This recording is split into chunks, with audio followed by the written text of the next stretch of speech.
serious studies that show that the last round of tariffs were paid by Americans, and that was a fact. Yes, there's less direct trade between China and the US, but they're all going through Mexico and Vietnam. It's just taking longer, and it's more expensive. But look, this is America, right? It's not China. Why does America want to look more and more like China? In this Q&A session, Professor Keyu Jin tackles some of the biggest myths and misconceptions about the US and Chinese economies. Watch as she effortlessly dispels common misunderstandings, providing clear and insightful answers that will transform the way you perceive these two global superpowers. This is almost like an economics 101. Can you just sort of talk about tariff policy and if those came to pass, what would happen in this country? What would happen in China? What would that actually mean? There's been a lot of studies in America, serious studies that show that the last round of tariffs were paid by Americans. And that was a fact. And that increased the prices. That's going to add to inflationary pressure. But still, leaving those studies aside, and there's a really broad consensus among the economists that's been the case, we're going to see this because of a political issue. I think about Chinese roads, German cars, Japanese cars, American cars, the predominantly foreign cars running on the streets of China.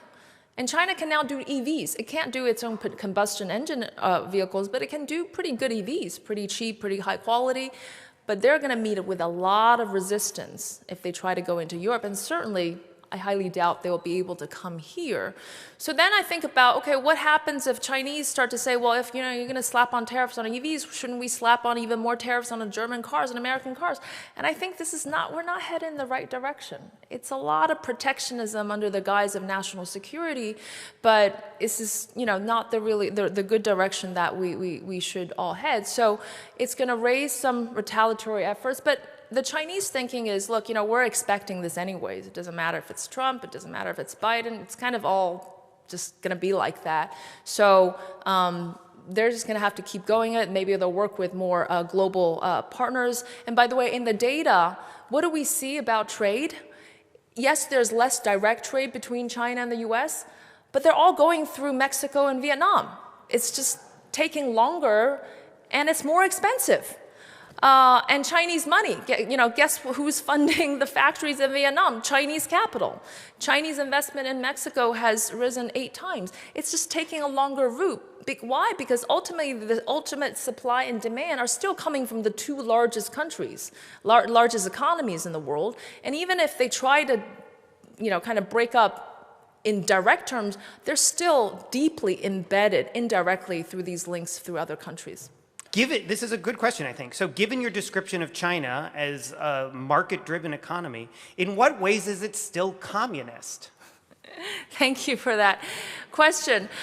I don't really know if there is any communist aspect of it. But when I say beyond socialism and capitalism conventionally defined, I'm talking about a pretty unique balance between industry and state coordination and market mechanisms, individualism and communalism.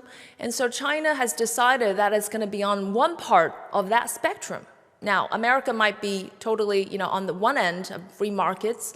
China might be somewhere in between, but there's not just one model. And so I don't think it's necessarily communism, but how much state coordination, state role, state intervention is allowed. And as I mentioned to you before, personally, I think that China has come to an age where it needs a lot more markets and a lot less state.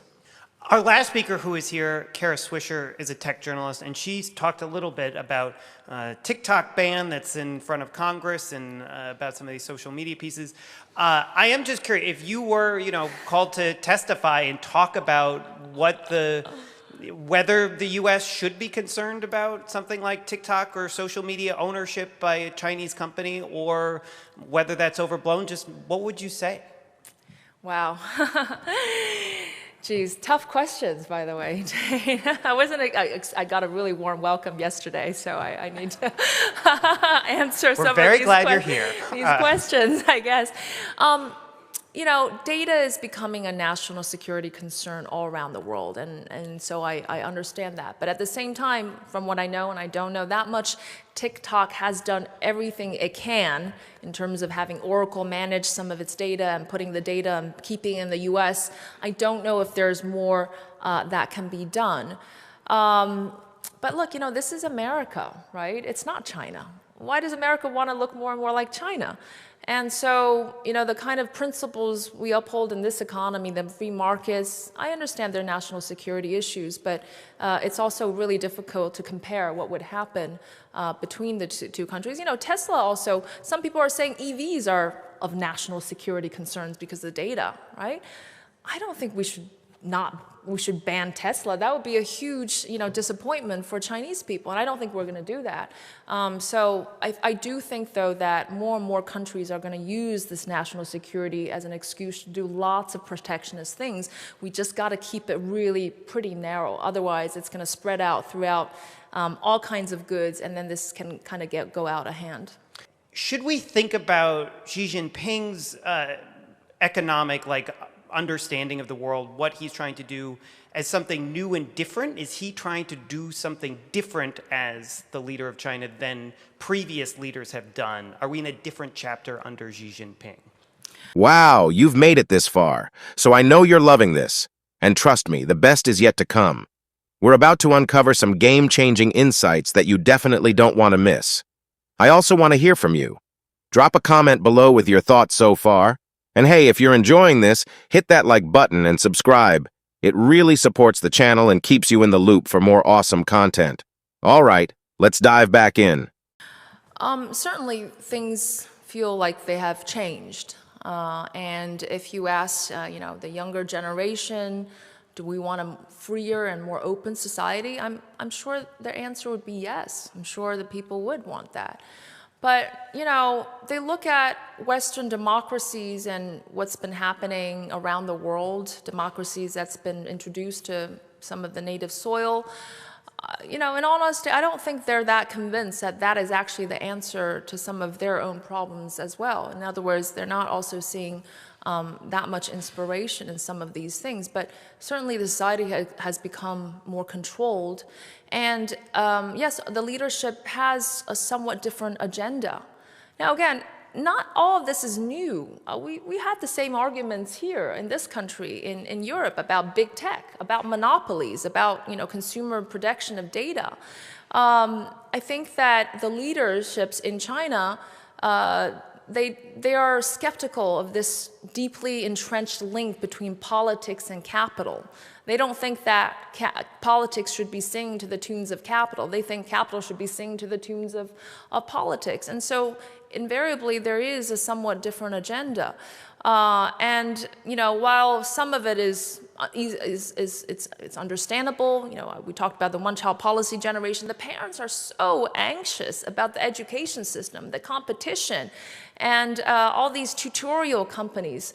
And so the leadership did something, and it wasn't great. It didn't do good for the stock market and investment, but it's not that difficult to understand that there are things to be concerned. But my own view, China can't give up the pro-growth agenda. It's way too early. These are things to be considered, to think about, but you need experts. You need to rely on experts to give you the sound counsel and advice on how to do things, how to bring about more growth and more inclusive growth. It's not just by going after companies or regulations that are erratic that's going to deliver that. But I think the broader agenda of more equity is not uniquely a Chinese thing. One more audience question here, at least. It says, could you discuss the potential effects of the Chinese demographic transition and how that might affect the Chinese economy and political development over the next generation? Thank you, and that's a really excellent question, because people are really worried about China's aging, and it's because the one-child policy, people don't really want to have kids anymore, and that is seen to be as a serious challenge for the Chinese government. My own view is there's something actually even more urgent than that, and that is the big, deep skill and education mismatch. And by the way, this is not a uniquely Chinese problem as well. There have been 100 million additional college graduates in the last 10 to 15 years. There's massive youth unemployment right now, but in manufacturing, there's 25 million vacant jobs still needing to be filled. There's like a 300,000 talent gap in semiconductors and so many more. It's not just being educated that's important, right? We're pouring so much into education, but it's about the right kind of education, giving them the right kind of skills, the tools to adapt to this new age where AI and supercomputing and all that new crop of technology. You need technical workers, you need vocational workers, and so that is a much more urgent problem than the potential reduction in labor force in so many years. And by the way, China is one of the biggest exports of industrial robots. If they wanted to substitute robots for the labor force, that is something they can do. So I think before the aging problem, they need to take care of their young people. Actually, as long as we're talking about young people, there's another question here about the educational system. And this is sort of just, can you talk a little bit about how it works? How much of it is state-funded? How much of it is individual families? Is higher education available to all? Excellent. So education used to be free, or at least come at a very, very low cost. But that all changed after the one-child policy. Why? Because you have only one child, dragon or phoenix. You really wanted to invest in that one child that you have. And so they started paying huge, exorbitant sums for tutorials, outside tutorials. And I can't say, thanks to the capitalist system, not a lot of these companies actually exploited that angst from parents. And so it was really exorbitant. On average, in the data, people spent a quarter of their income on educating one child. So that was really causing all that anxiety in the country, and hence our leaders came in to step in. And again, maybe potentially wreaking havoc in the economy, but it was for social reasons that it happened. The education system, I believe, is a challenge. It's a challenge for China's goal of becoming a real innovator, a real kind of doing groundbreaking innovation, because we are judged based on standardized testing. But I've been thinking, well, with a country of that many people, you can't have an American system, applications. Think about how much corruption there will be. This is actually the standard testing is really the only way that the very bottom run of society, those in the poor areas, actually had a chance for a better life, and that's all. And it's not perfect. So I think it is a big problem. It is very hard to change. That's a wrap. Thanks for tuning in. I hope you enjoyed it. If you did, don't forget to like, subscribe, and hit the bell icon so you never miss an update. Drop a comment below, and I'll see you in the next one. Stay awesome.